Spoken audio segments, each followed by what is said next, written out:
Oi, eu sou Marcelo Copello, estou aqui no Encontro Mistral sendo muito bem tratado.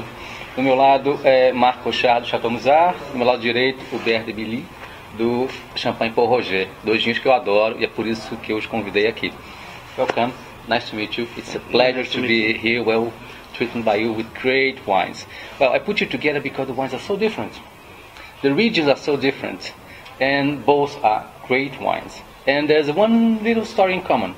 I was in London a few weeks ago judging for the wine challenge, and in that day I tasted several days, 120 wines a day. I was very tired one day, but I really wanted to have some wine in the evening with my wife. I went to a wine shop in Gloucester Road in London, and I asked for the seller to recommend me a good champagne and said, you must try Marc Hochar 2000. So I picked it and it was really great. And I wanted a red too, and he showed me a lot of Bordeaux. I said, no, I saw a demi-bouteille, small bottle of Château Musar 99.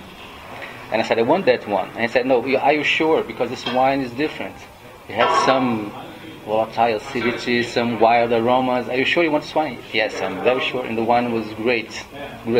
So I had both wines together, and it was a great evening with great pleasure. So thank you. You're welcome. So now, You're welcome. now we understand why we sit them together. Now you understand. Yeah. And also because they are so different realities. Musar is a piece of history. And please tell me just a little bit so your... History, Musar was started in 1930 by my grandfather. Mm-hmm. There's always been wine in Lebanon and in the region, going back to 10,000 years ago. And my grandfather fell in love again with wine, or fell in love when he came to France in his early 30s, and decided to start a winery all of a sudden. And this is when it started. And it's my father who then really got it up and running and mostly globalized it and started selling it in the UK, which is where you probably... Yeah, and the seller of the shop told me that someone from the family lived next door, in the same neighborhood. Yes, And my cousin. Your cousin lives there. We're growing a bit everywhere, actually. So nothing is coincidence, especially with wine. And Marc Hochar, of course, has a very rich story. Yes, of course. You were speaking about history with Château Musar, with Marc Hochar. You have also a part of history, and it's why in the different cuvées that we produce today, we have chosen the Sir Winston Churchill because Marc Hochar has been created in 1849. I'm the fifth generation of the family, and one of our major and more illustrious customer was Sir Winston Churchill. Churchill, yes, of course. And so in his memory we create this wine, which is our what we call special cuvée. It's really a specific wine, full of body, full of strength, which have the same as Château Musar, which is also a red wine, quite powerful and with a lot of body. Let's taste it. So, please, I would like your impression on the champagne, because his impressions are easy to get. So, the first thing I usually notice in champagne are noses, and what I look for are levels of aromas which are not the most easy, fruity type of aromas, but the ones which are second level, third levels of aromas. And with this is actually this is what I find that you get in a champagne like the Churchill of Marc Hochar. Esse é Safra 99, já é um champanhe com uma evolução, com complexidade. Very, very rich. Yes. What It's could you also, compliment? Yeah, thank you so much. It's also very important to show to the customer that champagne can age. All around the world, it is true that we produce what we call the Brut non-vintage. At Marc Hochar it's called the Brut Reserve, which is done to be drunk not very fast, but quite fast. But you must understand that all our range of different vintages are made to be kept, can be kept, depending on the taste of the customer. But a lot of customers forget that kind of things. And with this kind of wine, which has been aged 11 years in our cellars, we can prove that champagne can age. Yes. I'm a fan of old champagne. I love it. I think it's another drink.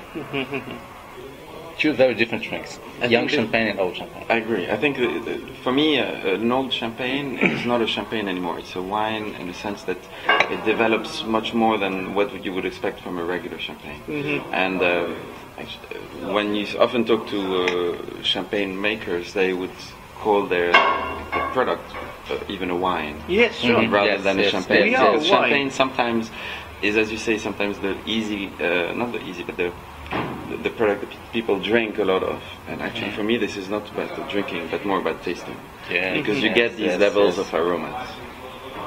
Well, talking about wine that can age, Musar is a great example. I recently in London had the 99, please. Thank you so much. And it was wonderful.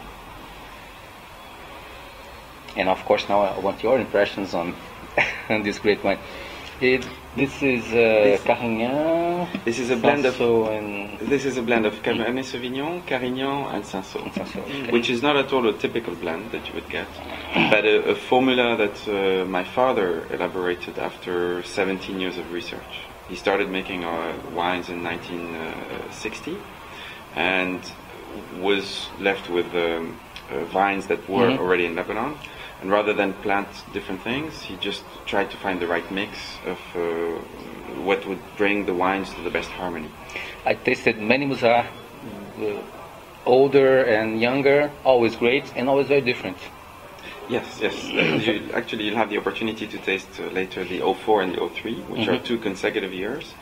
Fairly young for us because we release our wines after 7 years, so the 04 is basically fairly new. But the years are very different, and we don't try to mold the wines into a certain taste that people are used to. There's a signature of Musar, but every year is different because we get conditions which are different. Do you vary a lot the percentage of the wine?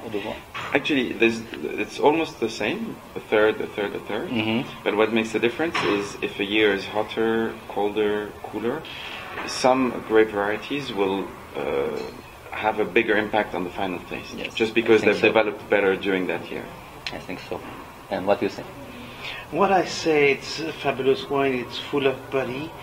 The first nose, you have a bit of leather aroma, and then after you have all the fruit, all the, I would say the kind of very mature fruit, red fruit, a bit of sherry also,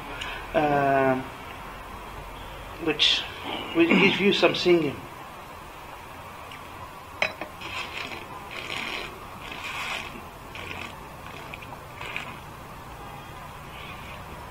And in the mouth you have the acidity, you still have, you feel that it's really a wine we can age, because you have this kind of acidity, a bit of bitterness, because obviously, as you say, it's fairly young, and it's obvious if it will already too smooth, it means it will be going down too fast. Yes, of course. The acidity is great. I think it's, I was going to say it's a hot Bordeaux, but it's maybe more Hon than Bordeaux, and I'm not sure. What would you say? It's very difficult to compare. But yeah, it's always difficult to compare, and to be honest, I don't like so much to compare. It's like me when people ask me about the different sparkling wine of all around the world. They are all different. Some are great. You have, and when I say in my mouth, sparkling wine is not a bad word. It's not something a bit I will say pejorative. Yes, it's. Champagne is a sparkling wine also. And you have some wines who have their own identity. If you taste, for example, the English sparkling wine, like Night Timber and some others, you have great wine with their own characteristic. And here, this one, but Château Musar, you said at the beginning that it's a part of history, and that is great. You know, in the wine, like in this one, like in all the others, there is always the wine and the man who is behind the wine, and the history of the wine belong to the same group. You know, you can't take away one piece from the other, because if you if you take the wine for only what it is and not only for the man which is behind it, for the history, that is chemical.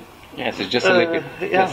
Yes. And when you think that this wine has been produced in so difficult years, politically and historically, and they never stopped the production, they always make, Marc's father Serge has always traveled all around the world at any time of his life. You really feel something here. It's so important, these kind of people who fight for, of course, their product, but also for the glory of their own country. Because who could think when we were looking 10, 20 years ago, when we were looking at the TV sets, our TV sets and the news, who could think that life was still going on in this kind of country? And that is... Yes, this is a victory of the wine. Yeah, exactly. It's the victory of nature over man, actually. Yes. And even in the way to make wine, you realize that a lot of the technology has changed about making wine, about making champagnes. But in the end, what survives the most, and actually the tendency today is going back to wines which are authentic, which are made in a natural way, which are non-interventionist, where people don't add anything to the wines, and just let nature do its job. And actually this is how we do our wines, and this is how Roger does it as well. Everything is done without intervening. And you realize in the end nature has a better say and a better result than actually man. It's proven. Muito obrigado. Ah, sim, tem uma coisa que eu queria lembrar. Minha frase predileta do Winston Churchill. My preferred sentence of Churchill, which is, they asked him, he was already over 80, how he keeps himself in shape and health, and he said, sports are very important. I never practice. And he said also, in defeat I need it, and in victory I deserve it. Thank you all. So much. Yes, thank you, Marcelo. Cheers. Obrigado. Cheers, Marc.